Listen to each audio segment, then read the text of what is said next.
Now that we've talked about multivariate distributions, marginal distributions, and conditional distributions, we're in a position to talk about the concept of stochastic independence.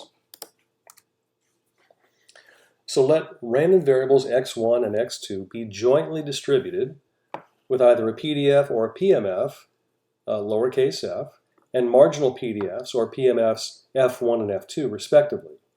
So obviously if x1 and x2 are discrete random variables, we'll be talking about their marginal PMFs, and if x1 and x2 are continuous, we'll be talking about their marginal PDFs. Now the random variables x1 and x2 are said to be stochastically independent if and only if the joint PDF or PMF can be written as the product of the marginal PDFs or PMFs. That is, x1 and x2 are stochastically independent if and only if their joint PDF or PMF can be factored into the product of their marginal PDFs or PMFs.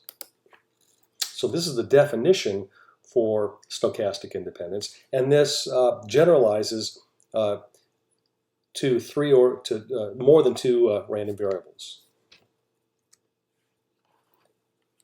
Now, to show that x1 and x2 are stochastically independent using this definition requires that one first find the marginal PDFs or PMFs of the two random variables x1 and x2. Now, as we've seen in our previous examples, this can be a lot of work in some cases. Now, there's a nice result, the following result, which is similar to the definition, but it does not require that we find the marginal distributions first. And so it's going to be easier to use to determine whether or not two random variables are mutually stochastically independent.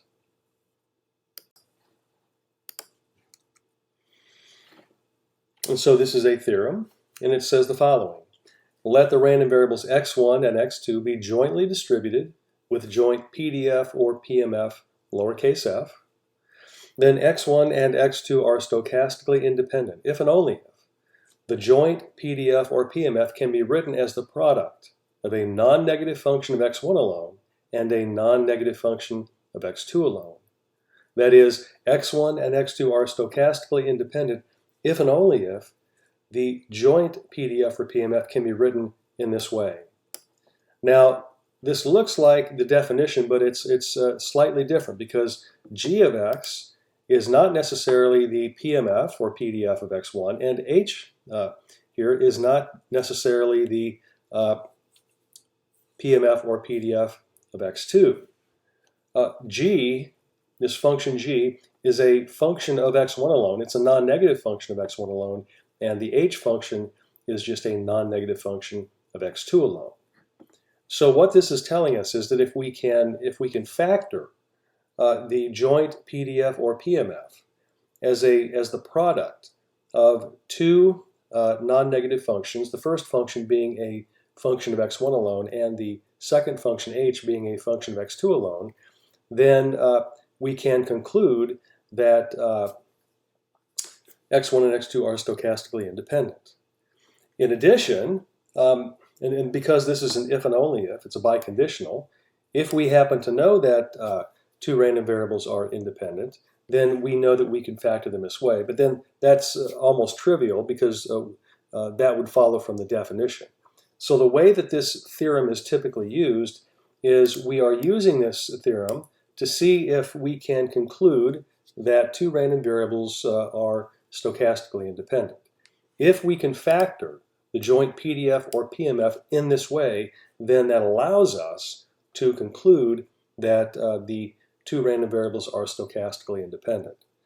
So this theorem simplifies the process of determining whether random variables are independent into from a problem of finding the marginal PMFs first, which could, if the random variables are continuous, involve integration and all that.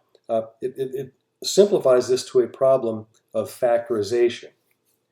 Now, let me just say that suppose that in a given situation we are not able to find such a factorization. Can we conclude that x1 and x2 are not stochastically independent? Well, we need to be careful in that situation because even if if we're not able to find a factorization of this form, it could just be that we're not creative enough to do it. It could be that the function is rather complex, and that we're not creative enough to find such a factorization. So, in general, if we're not able to find a factorization of this form, we should not conclude that x1 and x2 are not stochastically independent. We should only use this in the positive sense. If we are able to find such a factorization, then we can conclude that x1 and x2 are stochastically independent. Now here's an additional theorem which is very useful. So let x1 and x2 be stochastically independent random variables. So here, this theorem applies to those situations, and only to those situations, where x1 and x2 are stochastically independent. Okay? So again, the assumption here is that x1 and x2 are stochastically independent, and that's the kind of situation to which this result applies. So with this in mind, let g1 be a function of x1 alone, and g2 a function of x2 alone. Then the expectation of the product of the functions g1 times g2 is equal to the product of the function's expectations. That is, the expected value of the product of g1 and g2 is equal to the product of the expected value of g1 and the expected value of g2. Now let me just say that this result follows only when the two random variables x1 and x2 are stochastically independent. If x1 and x2 are not stochastically independent, then this result will not obtain. In particular, it will, if x1 and x2 are not stochastically independent, then in general it will not be the case that the expected value of the product of these two functions would be the product of the individual expectations. So we need to be very careful, and we cannot use this result right here if x1 and x2 are not stochastically independent. And we also should not use this formula if we don't know for sure that x1 and x2 are stochastically independent. The only time that we should ever use this decomposition, again, we're decomposing the expected value of a product of functions of two random variables into the product of the expected values of the individual functions of the random variables. We should only use this result when we know for certain that x1 and x2 are stochastically independent. Now, as an exercise, I want you to try to prove that result. Now, moving forward, as a corollary to the previous theorem, let x1 and x2 be stochastically independent random variables. Then it follows that the expected value of the product x1 times x2 is going to be equal to the product of the expected value of x1 and the expected value of x2. Now again, just as we said in the theorem, this applies only when the two random variables are stochastically independent. If they're not stochastically independent, then this equality will not hold. And so the only time that we should ever use this result is when we know for sure that the two random variables are stochastically independent. If they're not independent, then the expected value of x1 times x2 will not be the expected value of x1 times the expected value of x2. Now, this corollary, we call this a corollary because it follows from the previous theorem. And I want you to prove this result, all right? And it should be very simple given the previous theorem.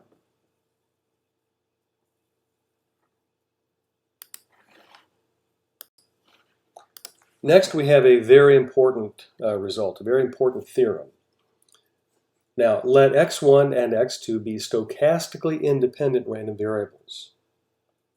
Then when this is the case, the covariance of those two random variables, the covariance of x1 and x2, will necessarily be 0.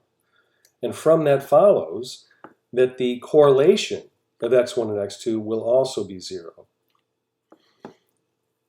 So this should be very simple to prove. I want you to think about how to prove this. Now I want to ask you the following question. Is the converse of the previous theorem true? Now either prove it to be true or disprove it by finding a counterexample. So what is the converse of the previous theorem? Let's go back to the theorem. The theorem says that if x1 and x2 are stochastically independent, then the covariance and correlation between those two random variables will be 0. The converse of this statement would be the following. If the covariance and correlation between two random variables is 0, then the two random variables x1 and x2 are stochastically independent. Okay, let me say the converse of this theorem again. The converse would be if the covariance and correlation between x1 and x2 are 0, then the two random variables x1 and x2 will be stochastically independent. Is that statement true?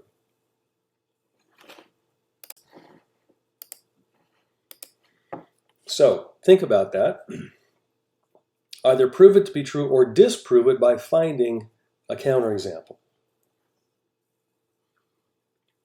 Now keep in mind that to disprove a statement like that, all you would have to do is find one counterexample. If you can find one counterexample, then you can conclude that the converse is not true. Now let's look at some examples. So this is example 54. Consider again the experiment of tossing two distinguishable fair dice and recording the up faces. Let x1 be the minimum number showing and x2 the maximum number showing. So the question is, are x1 and x2 stochastically independent? Now we can either use the definition of stochastic independence, we could use the theorem, but what we can do here, it turns out that they are, if we can find a counterexample to the definition, remember the definition says that two random variables are stochastically independent if and only if we can decompose the joint PDF as the product of the marginals. And so if we can find one combination of x1 and x2 where the joint PDF is not equal to the product of the marginals, then we can conclude then that the two random variables are not stochastically independent, because in order for the two random variables to be independent, that condition stated in the definition has to hold for all values of x1 and x2. Now, the marginal PDFs, the marginal PMFs of x1 and x2 were found previously, and recall, for example, that the marginal PMF of x1 evaluated at 1 was 11 over 36, and the marginal PMF of x2 evaluated at 1 was 1 over 36. Now, from the joint PMF of x1 and x2, the joint PMF evaluated at x1 equal to 1 and x2 equal to 1 is 1 over 36. But now, this 1 over 36 is not equal to the product of the 11 over 36 and the 1 over 36. Okay, so you see that? The joint PDF evaluated at x1 equal to 1 and x2 equal to 1 is not equal to the marginal PMF of x1 evaluated at x1 equal to 1 times the marginal PMF of x2 evaluated at x2 equal to 1. And so therefore it follows that x1 and x2 are not stochastically independent. Now here we have example 55. Let x and y be continuous random variables with joint PDF given here. And so again, we've seen this example, this distribution, this joint distribution many times. And we've done a lot of work with it, haven't we? Now the question is, are x and y stochastically independent? Well, let's use the definition. We've already derived the marginal PDFs from the joint PDF, and so it's going to be very easy for us to use the definition.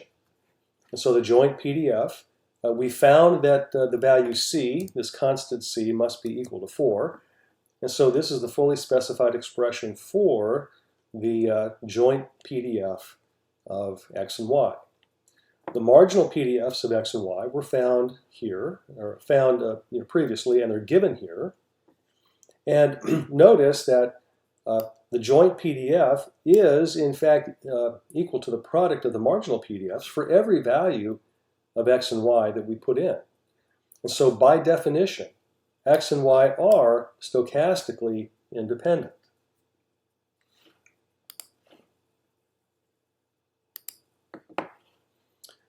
Next, we'll look at example 56. Okay, let x and y be continuous random variables with joint PDF given by this expression. And so this is the joint PDF where the sample space of x and y, the bivariate random variable, is the upper left triangular portion of the unit square. And so the question is, are x and y stochastically independent? Now you'll recall that the joint PDF of x and y was found to be, the constant was found to be 8, and so this is the fully specified expression for the joint PDF. And in previous examples, we also found the marginal PDFs of x and y.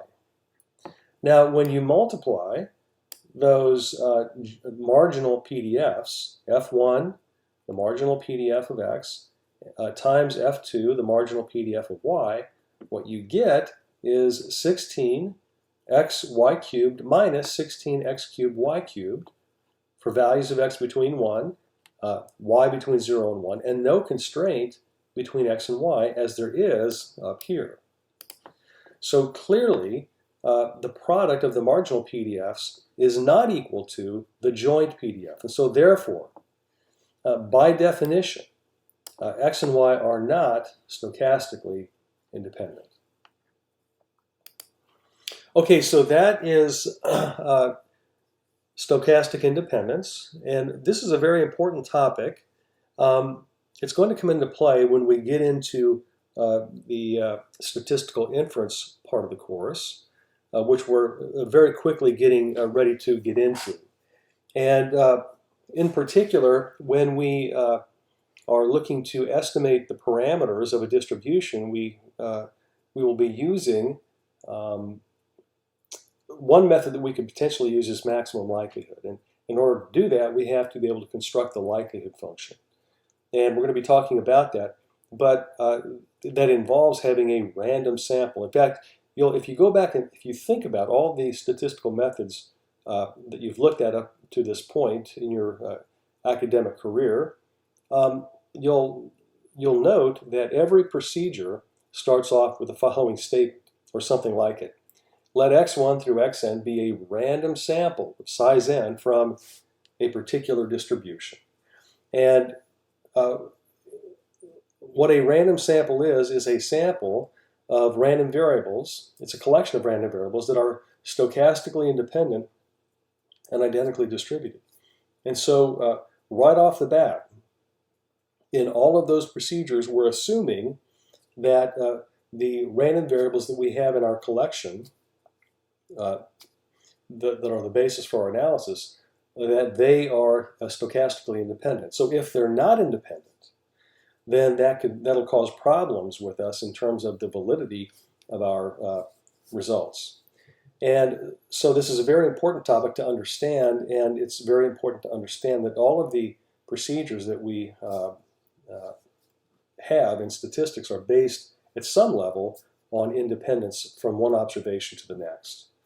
And now that's not to say that, certainly there are some situations where correlations exist among certain variables that we're measuring, but in that case, we really have a multivariate type of situation.